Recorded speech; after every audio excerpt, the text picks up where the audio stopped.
mayambu ahamba maktada kanglele pungwari channel ki maikaida ki mayambu amuka hana taram noksari ngasi so akhona mayam ki damakta ni haidana real horror story ma puduna laksari wariya seli thok sarapha matamda soi khiba lan khiba kaya yaurabasu mayamna puksel chauna ngakpi aduka amana channel asi 100k subscribers yogadore aduna 100k subscriber yongna bohna ba matamda ado madum ki sauraba thodang amusi yori bani aduna thuba matamda channel asi subscriber 100k yola siadana mayam ki mafam daizari phare mayam adu ding asi gi wari ase hona ba thokjarak lagi ngasi gi wari thabirakpana athoiba ai giming athoiba kawi wari ase khoi gi mungta tasengna makki thokiba thodo amani ai gi ichininaw si ahumni ithakte yamba maka ikha deisa nupi amaka lei matam adu aina first semester tamakpa kandani aikhoi isilinaw mayam ki marakta dada sina khara phibam hena phajai haibadi phibam murti sumna phajai laisabi masa singna dada siamna sungaujai yum sukaya na taicha dabaga dada si sahi kuntaruk suraba phawbada nupi thiwai ba yaramde numito megi tang kunhumdoini dada si thenglaba phawbada yum dhanjilakte aduna babana dada gi phone adu hek tawbada phone dang di satlaga paiba makti sumpai pai khalakkhide aikhoi suma manaba singapur lamani khandana hena thoina khanjiludri asumna sum ngairakpana pung tara henjilaba phawbada dum halaktabaduda babana sum nairakhi hai nasano pa sauji phawba halaktre hafetang di phone tawraga hangbana pharoidro phone tawbasu pairakti hanjo hanjilakte kamai tawrino sibo asumna hairaba matungda phone adu muktawi adubu sumpai pai khalaktabaduda amutang di mamana ba singta salaga mutang hanglu siadana laika gi mamana ba singta salaga hanglu bada aikhodi ngasayu pulamle madugi matung tabadi amukho pun khidre ngasi gi oina ngasayu pun khibuduna loire hadana hairakhi asumna ima ka baba ka di pa pakhana muk lai aduka ima do kappa horakle baba na hairakhi hai kappa gi matam nate aikhoi matau karamna kamai thi sikya bado khoi khana gadabani nangi kappa gi matam nate ima di baba na hari bo pham singa dam ta suta di adum kapham thokpa dum kappi asum nang ni haktang gi matung deisa nupi na wa pham ama hairakhi ngarang nungthil aina da dado maning gi wa khong lom da aina laibagum uramida isa nupi gi wa pham adu hekta ba matamda ai khodi thoina khanjiludi haibadi yum gi akoi basida khoina laiduna thirabani adubu phangdrabani pungso sum thengjengki ai khoi semata tumnadre numidang sak phawba ai khoi semata susana drabani dada halakti haidana pung tara ma thoi kara helakpa aduai gi matamdani thangna bada leba kakao su sanglakhi aduga soba phanglabra ta saw haidana hanglakhi ai khoina phangde haiba gi wa pham adu hekta ba matamda kakao su mangolda phamlaga dumak lai numitu so sumna dum hogjengki nongalam da gi matamda ngang tang tumna ru rasi hairaba matung dai khoi se dumak tumna pasangna raklabani nongalaba phawba dai khoi dada si thiba phanglamde dada gi mawa ma pawa mata ta da baduda ima di angaubi amagum masa se tawpham sapham amata khangdri ima gi phiba masa angaubi ke sabhek manai dada na litlamba phurit ama pairaka masa se adum tumina lepham thokpa dum phammaga mangolda adum tumina lai ima gi matawdu dai khoi su haipam tawpham amata khangde numito gi numidang wairam gi matam maduda kaka se khuda sanglaga babada sunai tasaw laitina ga selamadi kamdongni hapitang yengthokpana phadra kakagi wafam adu hekta bada babana sosumna khummi khangdre daisu kari tawga dabano haifam ga mata khangdre kakana maiba ma puraklaga moibung khonglaga dadadu amutang thiraga yengsi kakagi wafam adu da baba su yare aduna maiba ma gi manakta salaga maiba du da kai keno khara hanglubada maiba du na sosumna rakhi anga se heloine sembani aduna nakhoi gi himkhon manung adu aidu da hojik so damak lairi ngasi hayeng sida phangna ba thihodrabadi soidna angang adu phibam na tayama isa sararoi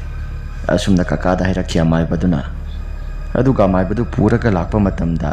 aikhoi gi khula sida u yam na hoba mina su saksa na badum koi ba lakpa mafam amalai madugi mafam adu laitin heloi thoi haidana thaina ngai gi halaman singna dum khaidi haina bani adom da salaga aikhoi se hana thiba hori adubu phangdre haidana mai baduna aikhoi gi himkhon manungda amuk sasi haidana mai baduna hairaklami asumna mai badu ga aikhoi gi himkhon manung aduda amuk sanglaga thiba horaki moibung adu khongdana akoi baduda thiba horakle aikhoi gi maningsha hanadagi su khara du maksongi hauji tabu maning mayasi uwa kaya thoina bu ama thaunadre nahawai ki matam da adu ki matik yamna songnarami ꯑꯃꯥꯏꯕꯗꯨꯅ ꯁꯥꯏꯗ ꯀꯣꯏꯅ ꯊꯤꯌꯨ ꯃꯁꯤꯒꯤ ꯃꯐꯝ ꯖꯒꯥ ꯑꯁꯤꯗ ꯑꯗꯨꯝ ꯂꯩꯔꯝꯒꯅꯤ ꯍꯥꯏꯗꯅ ꯑꯃꯥꯏꯕꯗꯨꯅ ꯍꯥꯏꯔꯛꯈꯤ ꯑꯃꯥꯏꯕꯗꯨꯅ ꯑꯗꯨꯝꯅ ꯍꯥꯏꯔꯛꯄꯗꯨꯗ ꯃꯤ ꯃꯌꯥꯝ ꯆꯪꯗꯅ ꯁꯣꯡꯕ ꯖꯒꯥꯗꯨ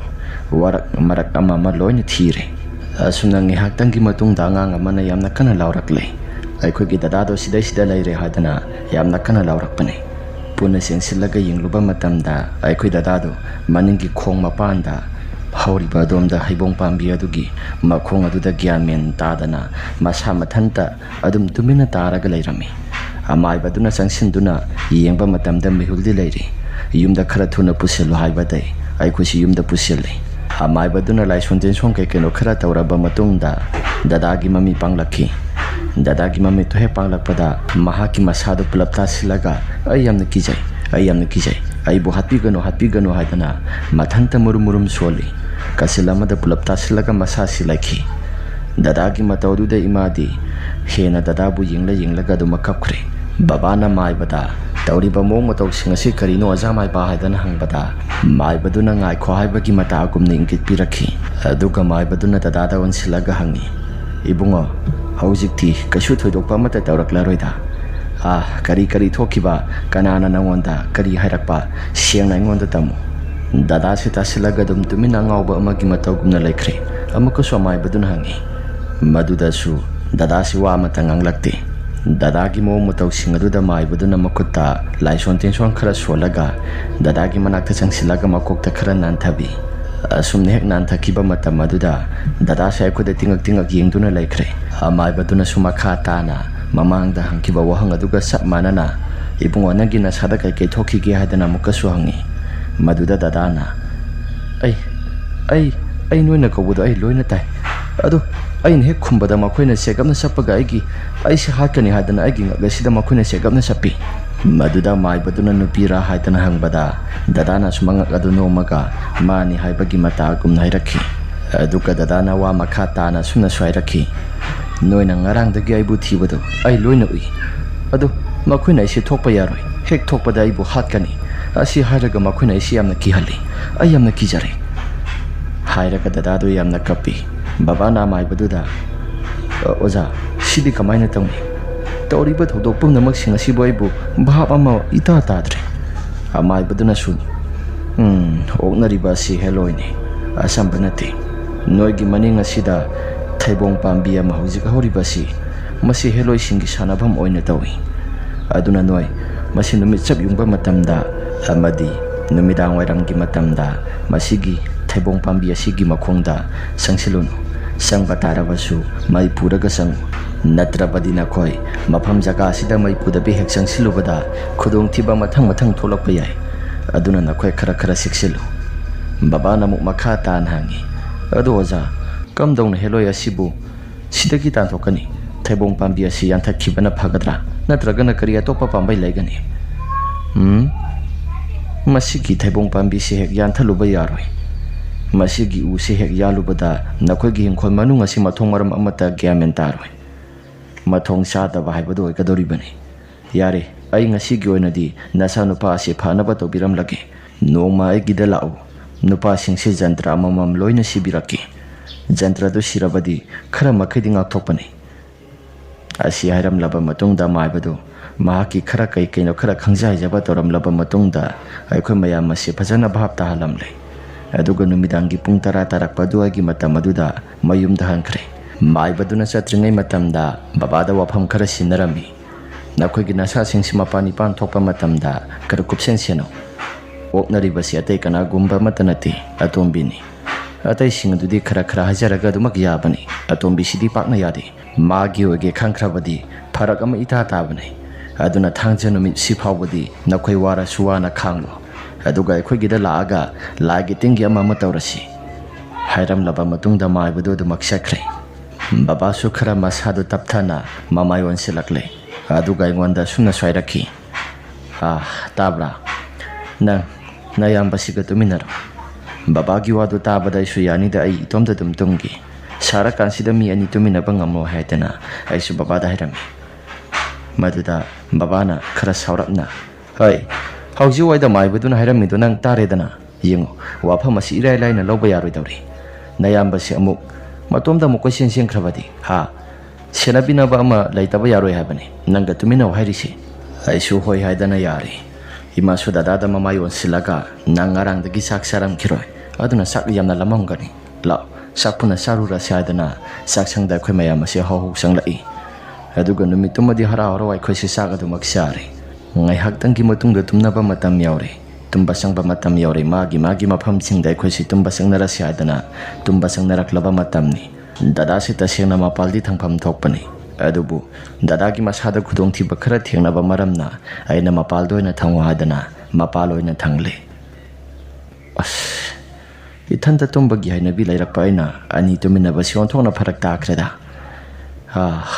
on thokpani adubu kari di upai le tangai phadana nimi kharani di tumina daba yaroi dawri haidana isi tum thanaba phanakan hotnarami dadadi mahaki phamung oibanina ani tumina bo agi oiro ama tumina ba oigi oiro dadadi nungaina du makwa thakre asumnang haktan gi matung dai shu du maktum thakre mikap pung thok to thoi mikap thorapa matamda ahingi pung kaya tarabano haibadi sapsaba yamata khangdre dadagi mahaki masaduda mamite du mak uisile masilda murum soli mahakna masilda murum soli badusu ai lage ngihakta ngairamu ai lage ngihakta ngairamu hadana baba hoina sappa yadre yaroi hai adubu ai tholaki ai tumina tholaki hadana dadagi masilda murum soli dadagi mong matok singa sirai si soro lon boira male hadana dadagi masadu nom dun hodoi aduga dadana kaidawra ge hadana hanglakpada dadadi manglak na bamale sinda sumurum solaga wayam nangangi aduna mikap thok na ba hadana mangphatta ba mangbado phana ba hadana dadagi sasi nom dun hodokpani matuda dada su thengle du maktumlo aisu tumna ba tawra ge hadana dadana hairakhi aisu hoi hairaga tumina noanga laba matungda dadagi thabaga du sakki hadana imada hairami maduda imana hai nang ngarang na handa natra kai no khara tawrubadagi nang ngarang da su nating asi noanga lakpada khara phabada ngai aduga thabak chalagi hari basibu ima kaisu tawroida phakraba potu bo muk halakadrane ayare ai chalogi haidana namdana du makshakre babana su khami adu bu paileti dadagi thabak safam topa du makshakhirami asumnai su isa nupi su college tamna du maklai college yoba matamda aikhoi dada se heloina singkibai matangda college ki imanaba singwari watai sana duna lairami aina su thokiba wari mayam singadu loina tamle aikhoi su gyamenga mata tahodre thiba yaba thirabani adubu kona thangda phanglai hojipudi kasu tawdre hadana imanaba mayam singadu daina tamlami asumnang haktangi matungda ise college loisilaba matungda yumda halai dada su namitumadi thabagadu adum halai nganna aduga sak sana ba hadana tawrapada dada mahaki masadi sak thabak mamfamdagi sarakle aduna yam saningdre hadana sak khara khak saragadu maktokre dada hek thokiba kana duda babana wari mahirakhi ai dinga sai nongan thorakpa kana duda maning lom sida haipetang thoklubani adugadi sigi uwa horiba maraga som sida kana gumba khara wari watai sanaba gumdana murum sonba gumdana isi makol khara tai kana lege hadana sangsilaga yinglubada kana gumba mata leiramde ai gi wakhal noira mali hadana mai lai thorak laka muk thorak pada ai gi minga si korakpani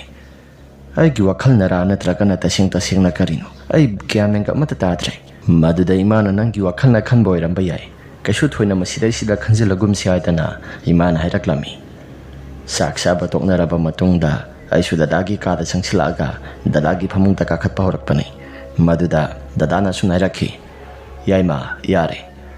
masidagi nangi kada do maktum zaro ai sai thandra do maktum lage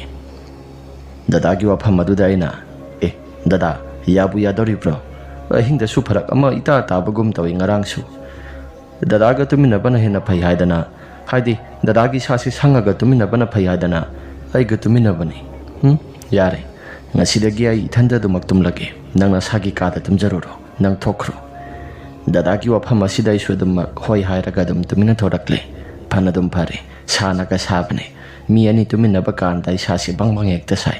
ngarang si tum thaba pakna yade hadana wakhal da khalaga gi kada sanglai aduga gi phamung da kakhalak labakan game sanaraga laijing matamda ima su prap sanglai aduga nayam badi hadana hanglai madudai na ima masagi kada tumage ye mathanda ai adum thokro ngasi gi ti yarani harai ꯐꯅꯗꯨꯝ ꯐꯔꯦ ꯏꯊꯟꯗ ꯇꯨꯝꯕꯁꯤꯅꯕꯨ ꯍꯦꯟꯅ ꯅꯨꯡꯉꯥꯏ ꯁꯥꯅꯒ ꯁꯥꯕꯅꯤ ꯏꯃꯥꯁꯨ ꯑꯩꯒꯤ ꯋꯥꯐꯝ ꯑꯗꯨꯗ ꯀꯩꯁꯨ ꯊꯣꯏꯅ ꯑꯃꯠꯇ ꯍꯥꯏꯔꯝꯗꯦ ꯑꯗꯨꯝ ꯇꯨꯃꯤꯟꯅ ꯑꯗꯨꯃꯛ ꯊꯣꯛꯈꯤ ꯉꯥꯏꯍꯥꯛꯇꯪꯒꯤ ꯃꯇꯨꯡꯗ ꯑꯩꯁꯦ ꯒꯦꯝ ꯑꯗꯨ ꯁꯥꯟꯅꯅ ꯑꯗꯨꯃꯛ ꯇꯨꯝꯊꯈ꯭ꯔꯕ ꯃꯥꯜꯂꯤ ꯒꯦꯝꯒꯤ ꯃꯈꯣꯜ ꯑꯗꯨꯅ ꯑꯩꯁꯦ ꯃꯤꯀꯞ ꯊꯣꯔꯛꯂꯦ ꯃꯤꯀꯞ ꯊꯣꯔꯛꯄꯗ ꯑꯩꯒꯤ ꯈ꯭ꯋꯥꯡ ꯃꯄꯥ ꯑꯣꯏꯔꯞꯅ ꯐꯃꯥꯡ ꯑꯗꯨꯗ ꯒꯦꯝ ꯑꯗꯨ ꯃꯊꯟꯇ ꯁꯥꯟꯅꯔꯒ ꯁꯥꯎꯅꯗꯨꯅ ꯃꯔꯝ ꯑꯣꯏꯗꯨꯅ ꯑꯩꯁꯦ ꯃꯤꯀꯞ ꯊꯣꯔꯛꯄꯅꯤ ꯐꯣꯟ ꯑꯗꯨꯁꯨ ꯃꯈꯥꯗ ꯇꯥꯔꯒ ꯈꯣꯡꯂꯒ ꯑꯗꯨꯃꯛ ꯂꯩꯕꯗꯨꯗ ꯑꯩꯁꯦ ꯃꯤꯀꯞ ꯊꯣꯔꯛꯄꯒ ꯃꯄꯥ ꯆꯥꯅꯅ ꯐꯣꯟ ꯑꯗꯨ ꯈꯨꯡꯒꯠꯀꯦ ꯍꯥꯏꯗꯅ ꯃꯈꯥꯗ ꯅꯣꯟꯊꯩ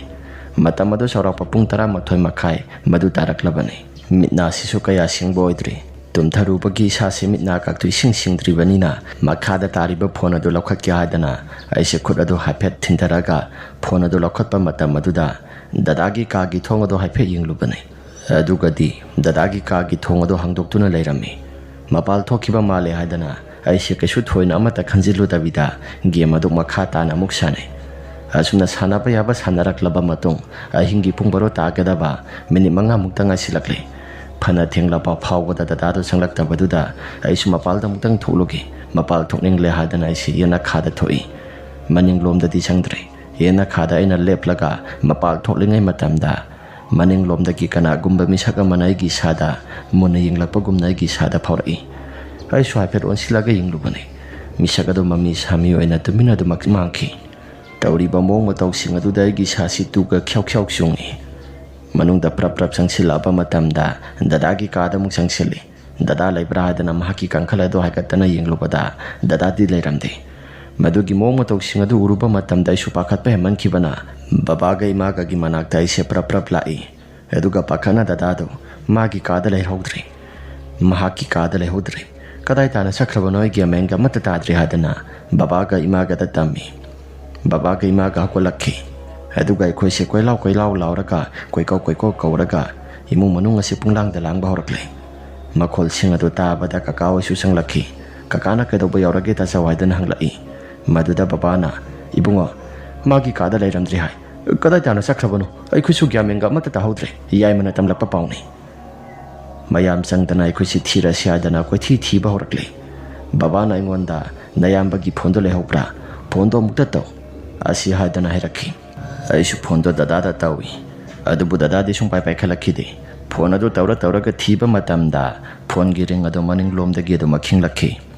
ꯃꯅꯤꯡꯂꯣꯝꯗ ꯁꯣꯏꯗꯅ ꯂꯩꯔꯝꯒꯅꯤ ꯍꯥꯏꯗꯅ ꯆꯪꯁꯤꯜꯂꯒ ꯑꯩꯈꯣꯏꯁꯤ ꯌꯦꯡꯂꯨꯕꯗ ꯃꯅꯤꯡꯂꯣꯝꯗ dadaagi masadu taraga ꯂꯩꯔꯝꯈꯤ ꯑꯩꯈꯣꯏꯅ ꯍꯦꯂꯣꯏꯅ ꯑꯣꯛꯅꯕꯗꯒꯤ ꯐꯪꯂꯛꯈꯤꯕ ꯃꯐꯝ ꯖꯒꯥꯗꯨꯅꯤ ꯃꯗꯨꯗꯒꯤ ꯑꯩꯈꯣꯏ ꯃꯌꯥꯝ ꯑꯁꯦ ꯄ꯭ꯔꯞ ꯆꯪꯁꯤꯜꯂꯒ ꯂꯧꯊꯣꯔꯛꯂꯒ ꯌꯨꯝꯗ ꯑꯃꯨꯛ ꯄꯨꯁꯤꯜꯂꯛꯂꯦ dadaagi ꯃꯁꯥꯁꯤ ꯒ꯭ꯌꯥꯟ ꯇꯥꯅꯕ ꯐꯅ ꯀꯟꯅ ꯂꯥꯛꯅꯩ ꯑꯗꯨꯕꯨ ꯒ꯭ꯌꯥꯟ ꯇꯥꯕꯗꯤ ꯁꯨꯡꯉꯝ ꯉꯝꯈꯤꯗꯦ ꯇꯧꯔꯤꯕ ꯃꯑꯣꯡ ꯃꯇꯧꯁꯤꯡ ꯑꯗꯨꯗ ꯕꯕꯥꯒ ꯃꯁꯥꯗ ꯏꯄꯥ ꯄꯥꯈꯠꯅ ꯀꯀꯥꯗ ꯁꯨꯅꯥꯏꯈꯤ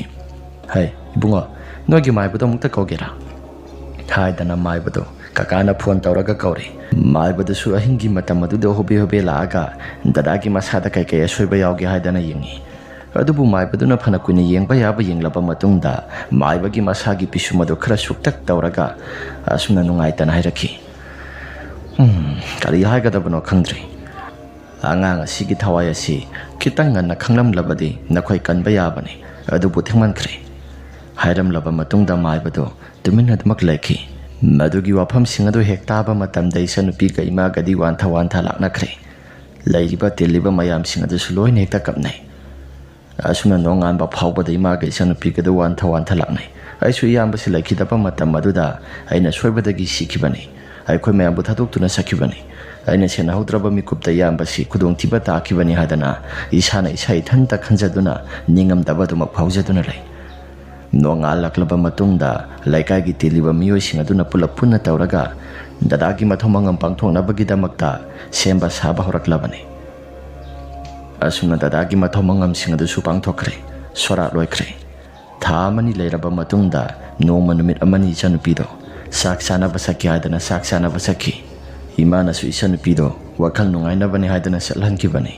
aduga mamanabi singadu sunang imungta dum leibado wakal nungairaroi aduna muktang di saksana sinang wakal nungaina ba laikidabana laikidragasu lehori bai khodi wakal nungaina tungi damakta khallaga hingdaba yadi hadana isanupigi wakal awabado khara doiraba su kaukthokna ba hadana mamanabi mayam laga saksana ba hoduna puduna sakhi imana su kharanga na halau hadana haikibane numitu nong su khara sui ꯑꯩꯈꯣꯏꯁꯤ ꯆꯥꯛ ꯆꯥꯅꯗꯅ ꯋꯥꯔꯤ ꯋꯥꯇꯥꯏ ꯑꯁꯨꯝ ꯁꯥꯟꯅ ꯂꯩꯕꯅꯤ ꯇꯁꯦꯡꯅ ꯍꯥꯏꯔꯕꯗ ꯑꯩ ꯗꯗꯥ ꯂꯩꯈꯤꯗꯕꯁꯤ ꯌꯥꯝꯅꯁꯨ ꯅꯨꯡꯉꯥꯏꯇꯕꯅꯤ ꯏꯆꯥꯅꯨꯄꯤꯗꯤ ꯃꯍꯥꯛꯀꯤ ꯃꯁꯥꯗꯣ ꯌꯥꯝꯅ ꯀꯟꯅ ꯂꯥꯎꯔꯒ ꯌꯥꯝꯅ ꯄꯥꯈꯠꯅ ꯃꯁꯥꯗꯣ ꯆꯣꯠꯂꯤ ꯇꯧꯔꯒ ꯆꯪꯁꯤꯜꯂꯛꯈꯤ ꯅꯨꯃꯤꯗꯥꯡꯒꯤ ꯄꯨꯡ 8:30ꯃꯨꯛ ꯇꯥꯁꯤꯜꯂꯛꯑꯕ ꯃꯇꯝꯅꯤ ꯀꯩꯗꯧꯔꯒꯦ ꯍꯥꯏꯗꯅ ꯏꯆꯥꯅꯨꯄꯤꯗ ꯏꯃꯥꯒ ꯕꯕꯥꯒꯅ ꯌꯥꯝꯅ ꯄꯥꯈꯠꯅ ꯍꯪꯉꯤ ꯃꯗꯨꯗ ꯏꯆꯥꯅꯨꯄꯤꯅ ꯑꯁꯨꯝꯅ ꯁ꯭ꯋꯥꯏꯔꯛꯈꯤ ꯑꯩꯗꯤ ꯊꯦꯡꯉꯦ ꯍꯥꯏꯗꯅ ꯂꯥꯛꯄꯅꯤ ꯅꯣꯡ ꯑꯁꯤꯁꯨ ꯆꯨꯊꯔꯛꯄꯒ ꯍꯣꯕꯦ ꯑꯁ꯭ꯋꯥꯏꯒꯤ ꯂꯩꯔꯛ ꯆꯪꯐꯝ ꯐꯥꯎꯕꯗ ꯏꯃꯥꯟꯅꯕꯤꯁꯤꯡ ꯑꯗꯨꯅ ꯑꯩꯁꯤ ꯊꯤꯜꯂꯝꯂꯦ ꯑꯗꯨꯗꯒꯤ ꯑꯩ ꯏꯊꯟꯇ ꯑꯗꯨꯝ ꯌꯥꯔꯅꯤ ꯍꯥꯏꯗꯅ ꯆꯪꯂꯛꯄꯅꯤ ꯑꯩꯈꯣꯏꯒꯤ ꯊꯣꯡꯒꯥꯜ ꯃꯄꯥ ꯑꯁꯤꯗ ꯅꯨꯄꯥ ꯑꯃ ꯁꯑꯣꯡ ꯁꯥꯗꯥ ꯆꯞ ꯃꯥꯟꯅꯕ ꯃꯑꯣꯡꯗ ꯗꯗꯥꯒ ꯁꯑꯣꯡ ꯁꯥꯗꯥ ꯆꯞ ꯃꯥꯟꯅꯕ ꯃꯑꯣꯡꯗ ꯂꯦꯞꯄꯒ ꯂꯩꯔꯝꯃꯤ ꯃꯗꯨꯗ ꯑꯩꯅ ꯑꯍꯥꯟꯕꯗ ꯈꯜꯂꯨꯔꯤꯕꯁꯤꯅ ꯇꯃꯣꯌꯥꯏꯅꯤ ꯍꯥꯏꯗꯅ ꯈꯜꯂꯨꯕꯅꯤ ꯑꯗꯨꯒꯗꯤ ꯅꯣꯡ ꯈꯥꯛꯂꯛꯄꯒꯤ ꯃꯈꯣꯜ ꯑꯗꯨꯗ ꯑꯩꯁꯤ ꯏꯁꯥꯁꯤ ꯀꯤꯗꯅ ꯌꯦꯡꯈꯠꯂꯨꯕꯒ ꯇꯃꯣꯌꯥꯏ ꯍꯥꯏꯗꯅ ꯀꯧꯔꯨꯕꯅꯤ ꯑꯗꯨꯒꯗꯤ ꯅꯨꯄꯥꯗꯨꯒꯤ ꯃꯃꯥꯏꯗꯨ ꯂꯩꯊꯣꯔꯛꯄꯗ ꯇꯃꯣꯆꯧꯒ ꯃꯁꯛ ꯆꯞ ꯃꯥꯟꯅꯕ ꯅꯨꯄꯥ ꯑꯃ ꯑꯣꯏꯗꯨꯅ ꯂꯩꯔꯝꯃꯤ ꯅꯨꯄꯥꯗꯨꯁꯨ ꯃꯥꯏꯊꯣꯡ ꯑꯗꯨ ꯅꯣꯛꯄꯁꯨ ꯅꯣꯛꯇꯦ ꯇꯨꯃꯤꯟꯅ ꯑꯗꯨꯃꯛ ꯂꯩ ꯑꯩꯁꯨ ꯀꯤꯕ ꯍꯦꯟꯃꯟꯗꯅ ꯌꯥꯝꯅ ꯀꯟꯅ ꯂꯥꯎꯔꯒ ꯆꯦꯟꯁꯤꯜꯂꯛꯏꯕꯁꯤꯅꯤ ꯏꯆꯥꯅꯨꯄꯤꯒꯤ ꯋꯥꯐꯝꯁꯤꯡ ꯑꯗꯨꯗ ꯑꯩꯈꯣꯏ ꯉꯛꯁꯨ ꯌꯥꯝꯅ ꯉꯛꯂꯦ ꯃꯇꯝ ꯑꯗꯨꯗ ꯑꯩꯈꯣꯏꯅꯁꯨ ꯏꯆꯥꯅꯨꯄꯤꯗ ꯊꯦꯝꯖꯤꯜꯂꯝꯃꯤ ꯅꯪꯒꯤ ꯋꯥꯈꯜꯅ ꯈꯟꯕꯒꯤ ꯑꯣꯏꯔꯝꯕ ꯌꯥꯏ ꯍꯥꯏꯗꯅ ꯑꯁꯨꯝꯅ ꯉꯥꯏꯍꯥꯛꯇꯪꯒꯤ ꯃꯇꯨꯡꯗ ꯏꯆꯥꯅꯨꯄꯤꯁꯨ ꯀꯤꯖꯩ ꯍꯥꯏꯗꯅ ꯍꯥꯏꯔꯝꯂꯕ ꯃꯇꯨꯡꯗ ꯑꯩꯈꯣꯏꯁꯨ ꯆꯥꯛ ꯆꯥꯕ ꯇꯣꯛꯂꯕ ꯃꯇꯨꯡ ꯃꯥꯒꯤ ꯀꯥꯁꯤꯡꯗ ꯇꯨꯝꯕ ꯆꯪꯅꯈ꯭ꯔꯦ ꯏꯆꯥꯅꯨꯄꯤꯁꯨ ꯃꯁꯥꯗ ꯑꯀꯤꯕ ꯇꯨꯖꯨꯡꯕ ꯂꯩꯇꯅꯕ ꯍꯥꯏꯗꯅ ꯃꯌꯣꯛ ꯊꯣꯛꯄꯤꯔꯝꯃꯤ ꯑꯁꯨꯝꯅꯁꯨ ꯇꯨꯝꯕ ꯆꯪꯁꯤꯜꯂꯛꯂꯕ ꯃꯇꯝ ꯑꯗꯨꯗ ꯅꯣꯡꯅꯒ ꯈꯔ ꯊꯤꯂꯤ ꯆꯨꯕꯅꯤ ꯑꯩꯁꯤ ꯄꯥꯛꯅ ꯇꯨꯝꯊꯕꯁꯨ ꯌꯥꯔꯝꯗꯦ ꯇꯨꯝꯊꯕ ꯅꯨꯡꯉꯥꯏꯕ ꯅꯣꯡꯗꯥꯁꯤꯗ ꯇꯨꯝꯊꯕ ꯌꯥꯔꯛꯇ꯭ꯔꯕꯅꯤꯗꯣ ꯑꯣꯟꯊꯣꯛꯄꯅꯤꯗ ꯐꯔꯦ ꯇꯨꯝꯊꯕ ꯌꯥꯅꯕ ꯑꯩꯁꯨ ꯀꯩꯅꯣ ꯈꯔ ꯇꯧꯔꯒ ꯇꯨꯝꯊꯅꯕ ꯑꯩꯁꯦ ꯇꯧꯍꯧꯗ꯭ꯔꯗꯤ ꯏꯁꯥꯁꯦ ꯍꯌꯦꯡꯗꯤ ꯀꯣꯛꯀ ꯂꯣꯏꯅ ꯄꯨꯡꯁꯤ ꯆꯤꯛꯄ ꯇꯥꯔꯦ ꯍꯥꯏꯗꯅ ꯑꯩꯁꯦ ꯐꯅ ꯀꯨꯏꯅ ꯇꯨꯝꯊꯅꯕ ꯍꯥꯏꯗꯅ ꯇꯧꯔꯝꯂꯕ ꯃꯇꯨꯡꯗ ꯑꯗꯨꯝ ꯇꯨꯝꯊꯈ꯭ꯔꯦ ꯎꯏꯔꯨꯝ ꯁꯥꯔꯨꯝ ꯈꯔ ꯎꯏꯊꯔꯛꯂꯕ ꯍꯧꯔꯛꯂꯕ ꯃꯇꯝ ꯑꯗꯨꯗ ꯃꯪꯑꯣꯏ ꯍꯥꯋꯣꯏ ꯗꯗꯥꯒꯤ ꯀꯥꯁꯤꯗ ꯒꯤꯇꯔ ꯈꯣꯡꯕꯒꯤ ꯃꯈꯣꯜ ꯑꯃ ꯇꯥꯕ ꯍꯧꯔꯛꯄꯅꯤ ꯗꯗꯥꯁꯤ ꯍꯤꯡꯂꯤꯉꯩ ꯃꯇꯝꯗ ꯒꯤꯇꯔ ꯈꯣꯡꯕ ꯑꯗꯨꯛꯀꯤ ꯃꯇꯤꯛ ꯌꯥꯝꯅ ꯄꯥꯝꯖꯩ ꯑꯗꯨꯅ ꯃꯍꯥꯛꯀꯤ ꯀꯥꯗꯁꯨ ꯒꯤꯇꯔ ꯑꯃ ꯉꯥꯗꯨꯅ ꯊꯝꯕꯅꯤ ꯃꯤꯀꯞ ꯊꯣꯔꯛꯄ ꯃꯇꯝ ꯑꯗꯨꯗ ꯃꯪꯑꯣꯏ ꯍꯥꯋꯣꯏ ꯑꯩꯁꯤ ꯇꯥꯈꯤꯕ ꯃꯈꯣꯜꯁꯤꯡ ꯑꯗꯨ ꯀꯔꯤꯅꯣ ꯍꯥꯏꯗꯅ ꯋꯥꯈꯜꯗ ꯉꯥꯏꯍꯥꯛꯇꯪ ꯈꯜꯂꯤ ꯑꯗꯨꯒ ꯗꯗꯥꯒꯤ ꯀꯥ ꯊꯪꯕ ꯃꯥꯏꯀꯩ ꯁꯣꯝꯗ ꯍꯥꯏꯐꯦꯠꯇꯪ ꯉꯛ ꯑꯁꯤ ꯊꯥꯡꯒꯠꯂꯒ ꯃꯈꯣꯜꯁꯤꯡ ꯑꯗꯨ ꯑꯃꯨꯛ ꯇꯥꯔꯛꯄ꯭ꯔꯥ ꯍꯥꯏꯗꯨꯅ ꯌꯦꯡꯉꯤ ꯑꯗꯨꯕꯨ ꯃꯈꯣꯜꯁꯤꯡ ꯑꯗꯨꯗꯤ ꯀꯔꯤꯒꯨꯝꯕ ꯑꯃꯠꯇꯁꯨ ꯇꯥꯔꯛꯇ꯭ꯔꯦ ꯋꯥꯈꯜꯅ ꯑꯣꯏꯔꯝꯕ ꯌꯥꯏꯗ ꯐꯔꯦ ꯇꯨꯝꯊꯅꯕ ꯇꯧꯔꯒꯦ ꯍꯥꯏꯗꯅ ꯃꯤꯠ ꯑꯃꯨꯛ ꯎꯏꯁꯤꯟꯕ ꯍꯧꯔꯛꯄ ꯀꯥꯟ ꯑꯗꯨꯗ ꯒꯤꯇꯔ ꯑꯁꯤ ꯑꯃꯨꯛ ꯀꯅꯥꯒꯨꯝꯕ ꯑꯃꯅ ꯑꯃꯨꯛ ꯈꯣꯡꯕꯒꯤ ꯃꯈꯣꯜ ꯑꯃꯃꯨꯛ ꯇꯥꯕ ꯍꯧꯔꯛꯄꯅꯤ ꯏꯁꯩꯁꯨ ꯍꯥꯏꯐꯦꯠ ꯉꯪꯕꯒꯨꯝꯅ ꯃꯈꯣꯜ ꯈꯔꯁꯨ ꯇꯥꯔꯛꯈꯤ ꯑꯩꯁꯨ ꯑꯩꯈꯣꯏꯒꯤ ꯏꯃꯨꯡ ꯃꯅꯨꯡ ꯑꯣꯏꯕꯅꯤꯅ ꯅꯣꯡꯁꯨ ꯊꯤꯂꯤ ꯆꯨꯕꯒ ꯏꯃꯨꯡ ꯑꯣꯏꯕꯅꯤꯅ ꯀꯩꯁꯨ ꯊꯣꯏꯅ ꯍꯦꯟꯅ ꯀꯤꯗꯦ ꯑꯗꯨꯅ ꯗꯗꯥꯒꯤ ꯀꯥꯁꯤꯗ ꯑꯃꯨꯛꯇꯪ ꯆꯪꯂꯒ ꯌꯦꯡꯂꯨꯒꯦ ꯍꯥꯏꯗꯅ ꯗꯗꯥꯒꯤ ꯀꯥ ꯇꯝꯅ ꯑꯩꯁꯤ ꯃꯈꯣꯜ ꯑꯃꯠꯇ ꯊꯣꯛꯍꯟꯗꯕꯤꯗ ꯆꯪꯕ ꯍꯧꯔꯛꯏ ꯑꯗꯨꯕꯨ ꯑꯉꯛꯄꯒꯤ ꯃꯇꯧꯅꯤ ꯗꯗꯥꯒꯤ ꯀꯥꯒꯤ ꯄꯥꯗꯥꯔ ꯑꯗꯨ ꯍꯦꯛ ꯍꯥꯏꯗꯣꯛꯂꯒ ꯍꯦꯛ ꯌꯦꯡꯂꯨꯕ ꯀꯥꯟ ꯑꯗꯨꯗ ꯀꯅꯥꯒꯨꯝꯕ ꯑꯃꯠꯇꯁꯨ ꯂꯩꯔꯝꯗꯦ ꯇꯦꯕꯜꯒꯤ ꯃꯊꯛꯇ ꯊꯝꯗꯨꯅ ꯐꯛꯂꯥꯡꯗ ꯉꯥꯔꯤꯕ ꯒꯤꯇꯔ ꯑꯗꯨ ꯃꯗꯨ ꯌꯦꯡꯂꯒ ꯑꯩꯁꯦ ꯑꯗꯨꯝ ꯇꯨꯃꯤꯟꯅ ꯂꯩꯔꯝꯃꯤ ꯀꯥꯗꯨꯒꯤ ꯑꯀꯣꯏꯕꯗꯁꯨ ꯍꯥꯏꯐꯦꯠ ꯌꯦꯡꯉꯤ ꯑꯗꯨꯕꯨ ꯀꯅꯥꯒꯨꯝꯕ ꯑꯃꯠꯇ ꯂꯩ ꯍꯥꯏꯕꯒꯤ ꯁꯍꯨꯝꯗꯤ ꯑꯃꯠꯇꯁꯨ ꯐꯪꯗꯦ ꯑꯩꯒꯤ ꯋꯥꯈꯜꯅ ꯑꯣꯏꯔꯝꯕ ꯌꯥꯏ ꯍꯥꯏꯗꯅ ꯃꯥꯏ ꯑꯁꯤ ꯑꯃꯨꯛ ꯂꯩꯊꯣꯔꯛꯂꯒ ꯀꯥ ꯑꯗꯨꯗꯒꯤ ꯈꯣꯡꯀꯥꯞ ꯈꯔ ꯊꯥꯡꯕ ꯍꯧꯔꯛꯂꯕ ꯀꯥꯟ ꯑꯗꯨꯗ ꯗꯗꯥꯒꯤ ꯀꯥꯁꯤꯗ ꯀꯅꯥꯒꯨꯝꯕ ꯃꯤꯁꯛ ꯑꯃꯅ ꯂꯩꯔꯛ ꯍꯥꯡꯗꯣꯛꯂꯒ ꯐ꯭ꯔꯦꯠ ꯂꯥꯎꯅ ꯍꯦꯛꯇ ꯀꯟꯕꯒꯤ ꯃꯈꯣꯜ ꯈꯔꯁꯨ ꯇꯥꯕ ꯍꯧꯔꯛꯂꯦ ꯑꯩꯁꯤ ꯉꯛꯏ ꯀꯔꯤꯅꯣ ꯍꯥꯏꯗꯅ ꯑꯃꯨꯛ ꯁꯨꯃꯥꯏ ꯂꯩꯁꯤꯜꯂꯒ ꯌꯦꯡꯂꯛꯄ ꯀꯥꯟꯗ ꯗꯗꯥꯒꯤ ꯇꯦꯕꯜ ꯃꯊꯛꯇ ꯂꯩꯔꯤꯕ ꯂꯩꯔꯛ ꯑꯃ ꯍꯥꯡꯗꯣꯛꯇꯨꯅ ꯂꯩꯔꯝꯃꯤ ꯇꯧꯔꯤꯕ ꯃꯑꯣꯡ ꯃꯇꯧꯁꯤꯡ ꯑꯗꯨꯗ ꯑꯩꯒꯤ ꯏꯁꯥꯁꯤ ꯀꯤꯕꯅ ꯌꯥꯔꯛꯇ꯭ꯔꯦ ꯃꯁꯤꯗꯤ ꯀꯥꯁꯤꯗꯒꯤ ꯈꯔ ꯊꯨꯅ ꯊꯣꯛꯄꯅ ꯐꯔꯦ ꯍꯥꯏꯗꯅ ꯄ꯭ꯔꯞ ꯊꯣꯛꯂꯛꯏ ꯑꯗꯨꯒ ꯑꯩꯒꯤ ꯐꯃꯨꯡꯗ ꯑꯗꯨꯝ ꯇꯨꯃꯤꯟꯅ ꯂꯩꯔꯤꯉꯩ ꯃꯇꯝ ꯑꯗꯨꯗ ꯆꯥꯛꯁꯪꯗꯁꯨ ꯀꯅꯥꯒꯨꯝꯕ ꯃꯤꯁꯛ ꯑꯃꯅ ꯀꯣꯜꯂꯤꯛꯁꯤꯡ ꯑꯗꯨ ꯃꯈꯥꯗ ꯊꯥꯗꯗꯅ ꯋꯥꯔꯤ ꯋꯥꯇꯥꯏ ꯁꯥꯟꯅꯕꯒꯨꯝꯗꯅ ꯃꯨꯔꯨꯝ ꯁꯣꯜꯂꯒ ꯀꯩꯅꯣ ꯈꯔ ꯉꯥꯡꯕ ꯍꯧꯔꯛꯄꯅꯤ ꯏꯁꯥꯁꯤ ꯀꯤꯕ ꯍꯦꯟꯃꯜꯂꯛꯇꯅ ꯕꯕꯥꯒ ꯏꯃꯥꯒꯗꯣ ꯌꯥꯝꯅ ꯍꯧꯅ ꯀꯧꯏ ꯑꯗꯨꯕꯨ ꯑꯍꯥꯟꯕ ꯀꯧꯕꯗ ꯇꯥꯔꯛꯇꯦ ꯍꯟꯖꯤꯟ ꯀꯧꯔꯕ ꯃꯇꯨꯡꯗ ꯏꯃꯥꯗꯣ ꯑꯩꯒꯤ ꯀꯥꯗ ꯂꯥꯛꯂꯦ ꯑꯗꯨꯒ ꯀꯩꯗꯧꯔꯒꯦ ꯌꯥꯏꯃ ꯍꯥꯏꯗꯅ ꯏꯃꯥꯅ ꯑꯩꯉꯣꯟꯗ ꯍꯪꯉꯤ ꯑꯩꯁꯨ ꯊꯣꯛꯈꯤꯕ ꯋꯥꯔꯤ ꯃꯌꯥꯝꯁꯤꯡ ꯑꯗꯨ ꯂꯣꯏꯅ ꯇꯝꯂꯦ ꯃꯗꯨꯗ ꯏꯃꯥꯅ ꯑꯍꯤꯡꯒꯤ ꯃꯇꯝ ꯑꯗꯨꯗ ꯀꯞꯂꯛꯑꯒ ꯅꯌꯥꯝꯕꯒꯤ ꯊꯋꯥꯏꯁꯤ ꯏꯃꯨꯡ ꯑꯁꯤꯗ ꯑꯗꯨꯝ ꯂꯩꯔꯕ ꯖꯥꯠꯂꯥ ꯏꯃꯨꯡ ꯑꯁꯤꯗ ꯑꯗꯨꯝ ꯂꯩꯔꯕꯗꯤ ꯅꯌꯥꯝꯕꯁꯤ ꯑꯩꯈꯣই ꯃꯌꯥꯝ ꯑꯁꯤꯗ ꯃꯍꯥꯛꯀꯤ ꯊꯋꯥꯏ ꯑꯁꯤ ꯂꯩ ꯍꯥꯏꯗꯅ ꯎꯠꯂꯤꯕ ꯖꯥꯠꯂꯥ ꯍꯥꯏꯗꯅ ꯏꯃꯥꯅ ꯀꯞꯁꯤꯜꯂꯛꯏ ꯃꯗꯨꯗꯩꯗꯨꯗ ꯏꯃꯥꯒꯤ ꯃꯇꯧꯗꯨꯗ ꯑꯩꯁꯨ ꯌꯦꯡꯕ ꯉꯝꯗ꯭ꯔꯦ ꯏꯃꯥꯅ ꯀꯞꯄꯗꯨ ꯊꯦꯝꯂꯕ ꯃꯇꯨꯡꯗ ꯏꯃꯥꯗ ꯑꯩꯅ ꯑꯃꯨꯛ ꯑꯁꯨꯝꯅ ꯍꯥꯏꯈꯤ ꯏꯃꯥ ꯑꯩꯒꯤ ꯋꯥꯈꯜꯅ ꯈꯟꯕꯒꯤ ꯑꯣꯏꯔꯝꯕꯁꯨ ꯌꯥꯏꯗ ꯚꯥꯞꯅ ꯄꯪꯐ ꯐꯔꯒ ꯀꯤ ꯍꯥꯏꯕꯗꯣ ꯃꯗꯨ ꯍꯦꯛ ꯊꯣꯛꯏ Taseng hairabada ngasai makai tauramba pumnamak singado imana aigi kada sanglakpa matamda kanagumba amata leitabagumna makol singado samata taakhitre. Ima yare imagi kada pothajaruro aisu aigi ka asida nungaina dumak pothajaurage. Asi hairaba matungda imado dumak thokirami. Masigi matungdagi akhoigi imung asi nongmo nongmagi asum tamnaba horakle. Dadagi kadagi hendoktana imungi lamyayda yaliba gari si phawbada hingi matamda makada kanagumba mana khangtha thadarakpa aduga yum asigi akoibada kanagumba mana koisen sialaga sanabagumba asigumba khonjal singa sele palaitana dumak tauba horaklabani. Numit nini muk leiraba matungda aisi ahingi matamni mapal thoraga aisi yana khada mapal thoraga sanglakpani. Aduga di lamyayda yalaga thamliba gari aduda aisi muna dumak yenglaga pung ado kaya taragi haidana yengbada pung baroga minute nifu tare satlaga leirami. Madugi tanja aduda gari se masa mathanta kanagumba mana makada khangtha thadarakpani. Aisi khample khanglaga babaga imaga da yamna kana kawi.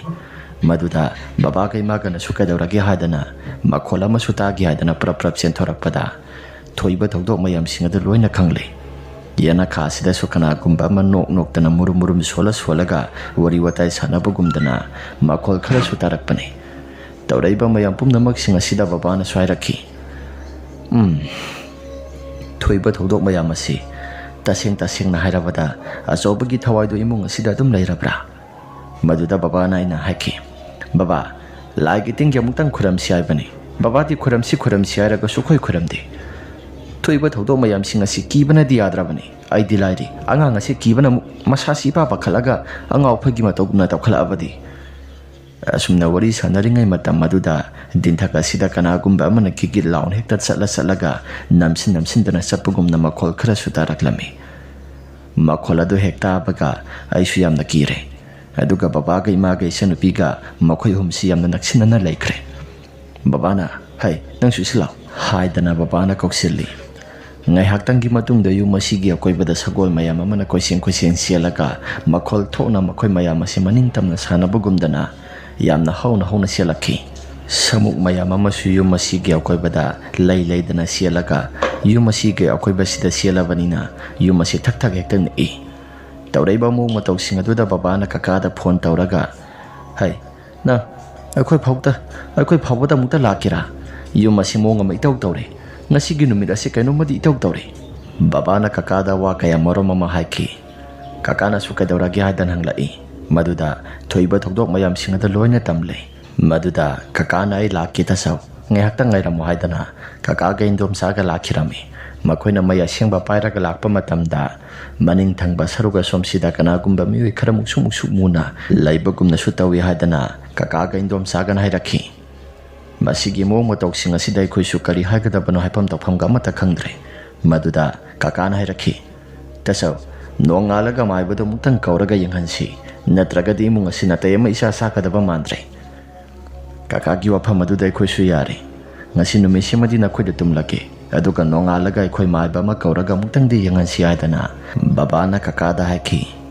numitumadi kakaoida khoisi pulap tumle. Nongala kanda maibado kauraga yenganba matamda maibado na hairaki. Sikiba thawaya si ningamdana sikibani. Ningamdana sikiba maramna mahaklai haibana khoina khangdaba maramna mahakna saurakpani. Ado hojikti kasu thoidokpa tawraroisi laitai naraga muktang yengsi ngasi numi supama lai khuramlaga phanaba tawsi. Tasena hairabada lai giting yama matawbasi tasena hairabada khoisu tawda yadabagi tawribani. Heloi okna basi kanagumba madadi ngauraga phairaga yamba matamda dumak sanabani. Adubu dadagi maraibak sida heloi na unaraga siyo haidana tamlaba mali. Dadagi maraibak asida akhoi mayambu thadoktuna matam kuina sangna laiminagano haidana tamlaba mali. Akhoi mayambu thadoktuna dumak sakibani. Masigi matungda numit chupama akhoi si laigi thauram ama tauraga lai khuram thokle. Madugi matungda maibaduna kasu thudokpa amata tawraklaroida nakhoi hanagi matawgumna ingna singna dumak laiba yarani haidana maibaduna swaibirai. Aikhosu yamna nungaijare oja maiba hairaga oja maibaduda aikhosi hairami. Maibadugi dakhina su phajana matik sana tawre. Aduga maibaduna su chalamdagi matamda maning mayasing nakhoi khara siksilu. Yariba makai masigi maike somdana mai wonthoklaga mapan thokanu haidana maibaduna swairaki. ꯑꯩꯈꯣꯏꯁꯨ ꯍꯣꯏ ꯍꯥꯏꯗꯅ ꯃꯥꯏꯕꯗꯨꯒ ꯋꯥꯔꯤ ꯋꯥꯇꯥꯏ ꯈꯔ ꯁꯥꯟꯅꯔꯕ ꯃꯇꯨꯡꯗ ꯃꯥꯏꯕꯗꯨ ꯆꯠꯈ꯭ꯔꯦ꯫ ꯃꯁꯤꯒꯤ ꯃꯇꯨꯡꯗꯒꯤ ꯑꯩꯈꯣꯏꯁꯨ ꯍꯥꯟꯅꯒꯤ ꯃꯇꯧꯒꯨꯝꯅ ꯅꯨꯡꯉꯥꯏꯅ ꯏꯪꯅ ꯆꯤꯛꯅ ꯂꯩꯔꯤ꯫ ꯇꯧꯕꯇꯕꯨ ꯏꯌꯥꯝꯕꯗꯨ ꯂꯩꯈꯤꯗꯕꯒꯤ ꯑꯩꯈꯣꯏꯁꯤ ꯍꯧꯖꯤꯛ ꯐꯥꯎꯕ ꯑꯗꯨꯃꯛ ꯅꯤꯡꯉꯝꯗꯅ ꯂꯩꯔꯤ꯫ ꯃꯅꯤꯡꯗ ꯃꯄꯥꯟ ꯏꯄꯥꯟ ꯊꯣꯛꯄꯗꯤ ꯑꯩꯈꯣꯏꯁꯨ ꯍꯧꯖꯤꯛ ꯐꯥꯎꯕꯗ ꯑꯗꯨꯃꯛ ꯊꯣꯛꯄꯗꯤ ꯊꯣꯛꯏ, ꯑꯗꯨꯕꯨ ꯈꯧꯇꯛꯇꯤ ꯑꯗꯨꯃꯛ ꯆꯥꯏ꯫ ꯋꯥꯔꯤ ꯑꯁꯤ ꯃꯇꯥꯡ ꯑꯁꯤꯗ ꯂꯣꯏꯁꯤꯟꯖꯔꯦ꯫ ꯋꯥꯔꯤ ꯑꯁꯤ ꯅꯨꯡꯉꯥꯏꯕꯤꯔꯕꯗꯤ ꯂꯥꯏꯛ ꯑꯃꯗꯤ ꯁꯕꯁꯀ꯭ꯔꯥꯏꯕ ꯁꯤꯌꯔ ꯇꯧꯕꯤꯔꯝꯃꯨ ꯍꯥꯏꯗꯨꯅ ꯍꯥꯏꯖꯔꯤ꯫ ꯑꯗꯨꯒ ꯑꯃꯅ ꯑꯗꯣꯝꯒꯤ ꯏꯁꯥꯗ ꯊꯣꯛꯄ ꯑꯁꯦꯡꯕ ꯋꯥꯔꯤꯁꯤꯡ ꯂꯩꯕꯤꯔꯒꯗꯤ ꯑꯩꯈꯣꯏꯅ ꯄꯤꯊꯣꯛꯆꯔꯤꯕ WhatsApp ꯅꯝꯕꯔ ꯑꯁꯤꯗ ꯊꯥꯕꯤꯔꯛꯅꯕ ꯅꯤꯡꯁꯤꯡꯖꯔꯤ꯫ ꯐꯔꯦ ꯃꯌꯥꯝ, ꯑꯗꯨꯗꯤ ꯉꯁꯤꯒꯤꯗꯤ ꯃꯇꯥꯡ ꯑꯁꯤꯗ ꯂꯣꯏꯁꯤꯟꯖꯔꯒꯦ꯫ ꯃꯊꯪꯒꯤ ꯋꯥꯔꯤꯗ ꯑꯃꯨꯛ ꯍꯟꯅ ꯊꯦꯡꯅꯔꯁꯤ꯫ ꯏꯃꯥ ꯂꯩꯕꯥꯛꯅ ꯌꯥꯏꯐꯔꯦ꯫